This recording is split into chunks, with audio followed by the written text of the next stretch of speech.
आतंकवादी से नहीं डरे, तुम तो वैसे भी माफी मांगने वाले लोग हो भाई। तुमसे क्या डरेंगे यार, कि अगर हम देश को अंग्रेजों से आजाद करा सकते हैं तो इस देश को हम अंग्रेजों के चापलूसों से भी मुक्त कराएंगे, इस बात को याद रखिएगा। भाजपा की नई योजना है तैयार, भाजपा ऑफिस में सभी नौजवान बनेंगे चौकीदार। हो सकता है कि कोई भाजपा का मंत्री ये भी आकर के कह दे कि अग्निपथ योजना में शामिल होने के बाद आपका बाल नहीं गिरेगा। रोजगार देने में कोरोना है और चुनाव लड़ने में कोरोना नहीं है। आया क्या? मोदी जी के स्टाइल में पूछूं क्या, आया क्या? साथियों, मेरी आवाज जहां तक पहुंच रही है, आप कांग्रेस के एक एक कार्यकर्ताओं को और विभिन्न माध्यमों से जो हमारी बात सुन रहे हैं, आप तमाम आदरणीय बुजुर्गों का, नौजवान दोस्तों का, माताओं बहनों का, किसान मजदूर भाइयों का, मेहनत मजदूरी करके ठेला रिक्शा चला करके सरकारी और निजी क्षेत्रों में काम करके अपने परिवार का भरण पोषण करने वाले आप तमाम आवाम का क्रांतिकारी इस्तकबाल करता हूं, आपका हार्दिक अभिनंदन करता हूं। दोस्तों, मैं आपसे अपनी कुछ बातें साझा करना चाहता हूं। उससे पहले मैं धन्यवाद देना चाहता हूं हमारे पार्टी के तमाम वरिष्ठ नेताओं को कि आज उन्होंने बड़ी मशक्कत से मुझे यहां लाने में, आपके मौजूद पहुंचाने में मेहनत की है, क्योंकि आजकल दिल्ली पुलिस हम पे ज़्यादा मेहरबान है। दिल्ली पुलिस मेहरबान है और इस बात से हमको कोई दिक्कत नहीं है। एक्चुअली इस बात से हम लोग खुश हैं कि पुलिस अगर विपक्ष को डंडा ना मारे, पुलिस अगर विपक्ष के कुर्ते ना फाड़े, पुलिस अगर विपक्ष को डिटेन ना करे, हिरासत में ना डाले, पुलिस अगर विपक्ष को जेल में डाले, ईडी अगर विपक्ष के नेताओं को परेशान ना करे, सीबीआई आपके घर पे रेड ना मारे, इनकम टैक्स का छापा ना मारे, तो समझिए आप देश के लिए लड़ नहीं रहे हैं। और हम दिल्ली पुलिस को धन्यवाद देना चाहते हैं कि हम देश की जनता के लिए लड़ रहे हैं और आपकी एक एक परेशानी को झेलने के लिए तैयार हैं। लेकिन एक बात हम दिल्ली पुलिस के सिपाहियों को जरूर कहना चाहते हैं। भाई साहब, आप आते हैं साधारण परिवार से, आप आते हैं किसान मजदूर के परिवार से, आप आते हैं गरीब परिवार से। आप जो हमारे ऊपर डंडा चला रहे हैं ना, एक्चुअली आप अपने ही भविष्य पे और अपने ही मुद्दों के ऊपर डंडा चला रहे हैं। इस बात को याद रखिएगा, इस बात को याद रखिएगा। और रिकॉर्ड तो करते ही आप लोग, बढ़िया सा रिकॉर्ड करके गृह मंत्री को सुना दीजिएगा। इस बात को याद रखिएगा कि डीसीपी साहब प्रमोट होकर के चले जाएंगे, डीजीपी बन जाएंगे, लेकिन जो आज इस देश की आर्मी के साथ हो रहा है, वो बात किसी दिन किसी भी पुलिस के साथ हो सकता है। इस बात को याद रखिएगा, इस बात को याद रखिएगा कि आज जिस तरीके से देश के लिए जो सम्मान की बात है, जो सर्वोच्च बलिदान की बात है, अगर उनकी नौकरी को ठेके पे किया जा रहा है तो कल आपकी नौकरी को भी ठेके पे किया जा सकता है। इसीलिए कांग्रेस पार्टी पिछले 12 तारीख से यह सत्याग्रह कर रही है। लेकिन यह जो सत्याग्रह है, जंतर मंतर पे जो सत्याग्रह हो रहा है, इस सत्याग्रह का मूल कारण यह भी है कि हम सिर्फ अपने नेता को नहीं बचाना चाहते हैं। मीडिया वालों, मैं आपसे खास करके कहना चाहता हूं, हम अपने नेता को नहीं बचाना चाहते हैं। एक कहावत है, सच को आंच नहीं होता है। हमको अपने नेता की चिंता नहीं है। हमारा नेता कुछ गलत नहीं किया और सरकार उसका कुछ गलत नहीं कर सकती, इस बात को याद रखिएगा। हमको अपने नेता की चिंता नहीं होती है। और हम इस सरकार को कहते हैं, साहेब, हर चीज का एक मंत्र नहीं होता है। बीजेपी चाहती है कि हर नेता पे एक ही जंतर का इस्तेमाल कर ले। तो मैं भाजपाइयों को कहना चाहता हूं, रे भाजपा वालों, ये राहुल गांधी हैं, इंदिरा गांधी के परिवार से आते हैं, राजीव गांधी के बेटा हैं, आतंकवादी से नहीं डरे, तुम तो वैसे भी माफी मांगने वाले लोग हो भाई। तुमसे क्या डरेंगे यार? ईडी उडी से डर नहीं लगता है। ईडी से हम अपने नेता को नहीं बचाना चाहते हैं। हम बस इस देश की जनता को बताना चाहते हैं कि ईडी इनके घर पे आया क्यों है। ईडी इनके घर पे इसलिए आया है कि मोदी जी को कोई साधु बता दिया है कि विपक्ष के सारे नेताओं पे एक ही कैप्सूल इस्तेमाल कीजिए। एक कैप्सूल सबके ऊपर बराबर लागू नहीं होता है। सब धन 22 पसेरी नहीं होता है। इनको लगता है कि एक बार ईडी भेज देंगे तो कांग्रेस पार्टी डर जाएगी, कांग्रेस के कार्यकर्ता डर जाएंगे और चुप होकर के बैठ जाएंगे कि देखो देखो इसके नेता के ऊपर ईडी आ गया है तो कार्यकर्ता को कौन पूछता है। कांग्रेस पार्टी के अंदर इस बात का जज्बा है कि अगर हम देश को अंग्रेजों से आजाद करा सकते हैं तो इस देश को हम अंग्रेजों के चापलूसों से भी मुक्त कराएंगे। इस बात को याद रखिएगा। इस बात को याद रखिएगा कि आपने देश के साथ जो खिलवाड़ किया है उस खिलवाड़ के खिलाफ हैं हम। उस खिलवाड़ के खिलाफ क्यों हैं हम? कि आपने इस देश को सपना दिखा करके, आपने इस देश के लोगों को उम्मीद जगा करके उनके साथ धोखा किया है। ये हम नहीं बोले थे, श्री 108 श्री माननीय प्रधानमंत्री जी बोले थे कि हर साल 2 करोड़ नौकरी दी जाएगी। क्या मीडिया वाले? मोदी जी बोले थे ना कि हम बोले थे? अरे बोलिए ना महाराज, आपको भी बोलना पड़ेगा। याद रखिएगा इस बात को, सबकी बारी आएगी, इस बात को याद रखिएगा। अरे हमारे लिए क्या है, जब तक जेल में चना रहेगा, आना जाना लगा रहेगा, हमको कोई दिक्कत नहीं है। लेकिन बारी सबकी आएगी, इस बात को याद रखिएगा। कहे थे ना मोदी जी कि हर साल 2 करोड़ रोजगार देंगे, बोले थे कि नहीं बोले थे? अरे बोलिए ना, आप कांग्रेस के कार्यकर्ता हैं, भाजपा के थोड़ी हैं कि डर जाएंगे। बोलिए, बोले थे ना? बोले थे ना कि महंगाई कम होगी? बोले थे ना खाते में 15 लाख रुपया आएगा? बोले थे ना अच्छा दिन आएगा? आया क्या?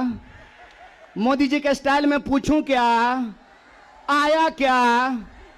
अब नया जुमला आया है। अब नया जुमला आया है कि हम अग्निपथ लेकर के आए हैं। एगो भाजपा का नेता ईमानदार है, कैलाश विजयवर्गीय को धन्यवाद देना चाहिए। कम से कम उसने इस देश के नौजवानों की शंका दूर कर दी। उन्होंने बता दिया भाजपा की नई योजना है तैयार, भाजपा ऑफिस में सभी नौजवान बनेंगे चौकीदार। यही योजना है ना। लेकिन मैं कहता हूं विजयवर्गीय जी, आपका बेटा बल्ला बहुत बढ़िया चलाता है, अफसर पे बैठ चला रहा था, उसको बीजेपी ऑफिस में क्यों नहीं सिक्योरिटी गार्ड बना देते हैं? मंत्री का बेटा बनेगा सेक्रेटरी, मंत्री का बेटा बनेगा बीसीसीआई का सेक्रेटरी, और किसान मजदूर का बेटा बनेगा भाजपा ऑफिस में सिक्योरिटी गार्ड। हाय रे हिपोक्रेसी, इसी को हिपोक्रेसी कहते हैं ना। और बेईमानी किसको कहते हैं? देश की जनता को लगा कि जब मोदी जी बोल रहे हैं तो सच ही बोलेंगे। मोदी जी की हर बात को मान लिया देश के लोगों ने। मोदी जी ने कहा दीपक जलाओ तो देश ने दीपक जलाया। मोदी जी ने कहा बत्ती बुझाओ तो देश ने बत्ती बुझाया। मोदी जी ने कहा थाली बजाओ तो देश ने थाली बजाया। सब कुछ किया इस देश ने। लेकिन देश अब तक इंतजार कर रहा है कि मोदी जी जो हमको कहे थे उसमें से एक भी चीज पूरा नहीं किए हैं। और ये देश की जो परिस्थिति है, इस परिस्थिति पे मुखर होकर के हमारे नेता बोलते हैं। इस बात का हमको गर्व है कि सरकार के सामने बिना झुके कोई लड़ता है अड़ करके तो उसका नाम राहुल गांधी है। उसको डराना चाहते हैं, उसको डराना चाहते हैं, उसको झुकाना चाहते हैं। अरे आप कहते हैं मोदी जी मैं भी चौकीदार, मोदी जी के समर्थन में लोग कहते हैं मैं भी चौकीदार। ये चौकीदार नहीं हैं, ये देश के ठेकेदार हैं। और ये देश के ठेकेदार कैसे हैं? क्योंकि इस देश के लोगों का, उनके भविष्य को ये ठेके पे कर देना चाहते हैं। ये जो अग्निपथ योजना है, इसकी मोटी मोटी बात आप समझ लीजिए। मैं बड़े ध्यान से सारा प्रेस कॉन्फ्रेंस सुन रहा हूं। प्रेस कॉन्फ्रेंस में सरकार जिलेबी की तरह गोल गोल कर रही है, हर चीज को सब कुछ बोल रही है। सब फायदा गिना रही है। हो सकता है कि कोई भाजपा का मंत्री यह भी आकर के कह दे कि अग्निपथ योजना में शामिल होने के बाद आपका बाल नहीं गिरेगा। जिस तरीके से उसके फायदे गिनाए जा रहे हैं, लेकिन असली बात नहीं बताया जा रहा है। एक सिंपल सवाल है, सरकार को इस बात का जवाब देश के नौजवानों को देना चाहिए। क्या सिंपल सवाल है कि जो भर्तियां हो रही थी वो भर्ती होगी कि नहीं होगी? सवाल नंबर एक।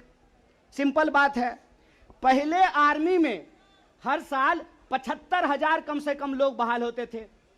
बाद में बीजेपी ने इसको घटा करके 50,000 कर दिया और पिछले 2 साल में, अब तीसरा साल है, 50,000 लोगों को की भी भर्ती नहीं की गई।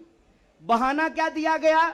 बहाना दिया गया कि कोरोना था इसीलिए भर्ती नहीं किए। हाय मोदी जी, कोरोना था तो चुनाव लड़ लिए, बंगाल में जाकर के दीदी ओ दीदी कर लिए, सब जगह चुनाव हो गया, उत्तर प्रदेश का चुनाव हो गया, बुलडोजर बाबा आ गए, लेकिन आर्मी की भर्ती नहीं हुई। यह बेईमानी है कि नहीं है? रोजगार देने में कोरोना है और चुनाव लड़ने में कोरोना नहीं है।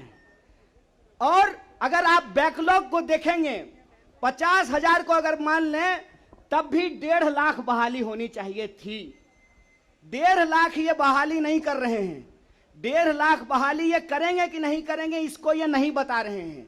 ऊपर से ये एक नया योजना लेकर के आ गए हैं। तो एक ना छोटा सा कहानी हमको याद आ रहा है।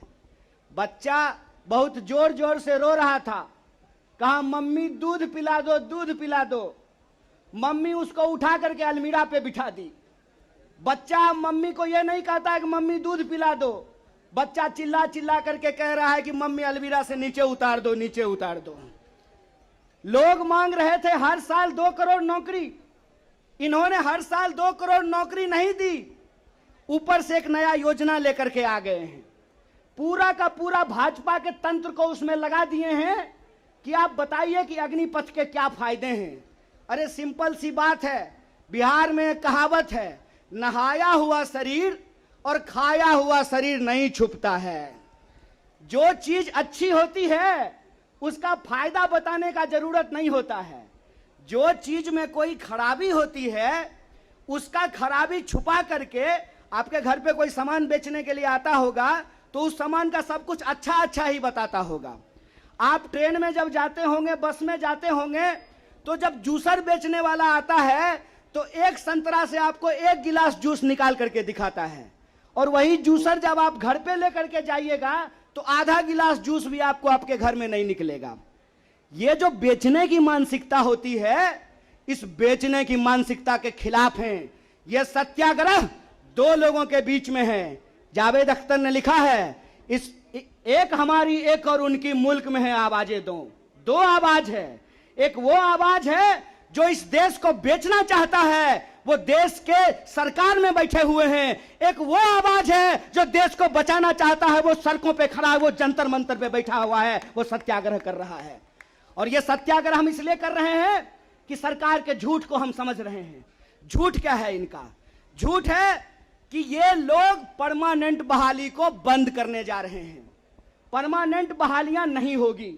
अगर ये परमानेंट बहाली करना चाहते हैं तो सिर्फ सेंट्रल गवर्नमेंट में 28 लाख पोस्ट खाली है। ये परमानेंट बहाली बंद करके ठेकाकरण के फायदे देश को समझा रहे हैं। जब भी देश में कोई ठेकाकरण किया जाता है तो सिर्फ उसका फायदा ही फायदा बताया जाता है। जब भी देश की कोई सार्वजनिक संपत्ति बेची जाती है तो उसका फायदा ही फायदा बताया जाता है। लेकिन इस बात को याद रखिएगा कि देश में अगर सारी सार्वजनिक संपत्तियों को बेच दिया गया तो देश का क्या होगा।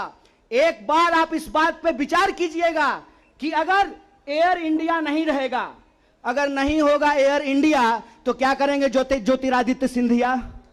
समझना है कि नहीं समझना है? आप हमको बताइए कि सरकारी रेलवे नहीं होना चाहिए, सरकारी बीएसएनएल नहीं होना चाहिए, इनके हिसाब से सेना में नियमित नौकरी नहीं होनी चाहिए। जब सब कुछ सरकारी नहीं होना चाहिए तो सरकारी प्रधानमंत्री लेकर के ढोल बजाएंगे? फिर सरकारी प्रधानमंत्री भी क्यों होना चाहिए? सरकारी संसद भी क्यों होना चाहिए? देश का मतलब होता है देश की राष्ट्रीय संपत्ति। देश का मतलब होता है देश की राष्ट्रीय सेना, देश का मतलब होता है देश के लोगों का सम्मान। इसीलिए मैं आप तमाम लोगों से यह आग्रह करने के लिए आया हूं, कांग्रेस पार्टी की लड़ाई सिर्फ अपने नेता को बचाने की लड़ाई नहीं है, कांग्रेस पार्टी की लड़ाई इस देश को बचाने की लड़ाई है। वो देश जिस देश को गांधी ने बनाया है, जिस देश को नेहरू, मौलाना अबुल कलाम आजाद ने बनाया है, उस देश को बचाने की लड़ाई है।